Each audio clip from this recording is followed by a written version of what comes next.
광주 신축 아파트 붕괴 현장에서는 어제 실종자 한 명을 발견한 이후 아직 추가로 발견된 사람은 없는 상황입니다. 외벽에 붙어 기울어져 있는 크레인을 해체하기 위한 사전 준비 작업이 오늘부터 시작됐는데요. 현장에 나가 있는 취재기자 연결합니다. 나연우 기자. 네, 광주 아파트 외벽 붕괴 사고 현장에 나와 있습니다. 네, 오늘 수색 구조 계획은 어떻습니까? 네, 우선 소방당국은 어제 오전에 발견된 이 작업자 한 명을 구조하는 데 온 역량을 집중하고 있는 모습입니다.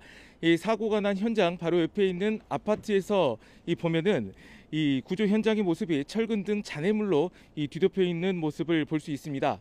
수색대원들은 이 손으로 철근을 걷어내가면서 작업을 벌이고 있는 모습인데요. 이와 함께 오전 10시부터는 구조견 미세 반응이 있었던 22층에서 28층 사이를 집중 수색하고 있습니다. 또 실종자가 발견된 지하층 보강 작업이 오늘 오전 중에 마무리됐습니다. 이후 추가 수색 작업으로 구조 대상자를 구조할 수 있을지 관심입니다.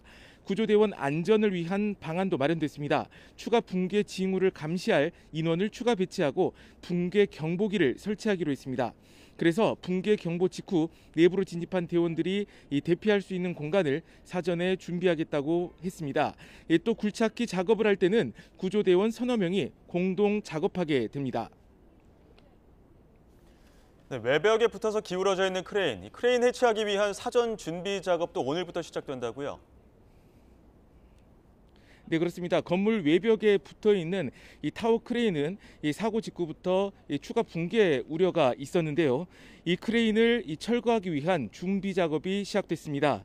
이 거대한 규모의 크레인을 해체하기 위해 또 다른 크레인이 필요한데요. 이를 위해 1,200톤 규모 대형 크레인 부품이 전북 군산에서 광주로 이송되고 있습니다. 총 10대 이상의 트레일러로 옮길 계획인데요. 원래 어젯밤 9시에 모든 부품이 모여들 예정이었지만 우선 크레인 본체 등 당장 필요한 부품들만 이곳에 도착했습니다.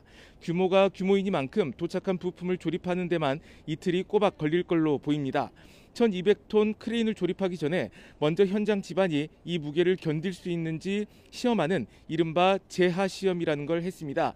같은 무게의 흙이 담긴 트럭을 주차해 놓고 시험했는데요. 집안 안전성이 부족하다는 판단에 따라 우선 보강 작업이 이루어질 예정입니다.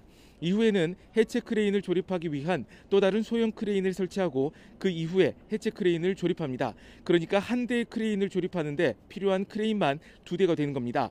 이 해체 크레인을 조립하는 데만 이번 주말이 꼬박 걸리고 본격적인 해체는 다음 주부터 가능할 거로 전망됩니다.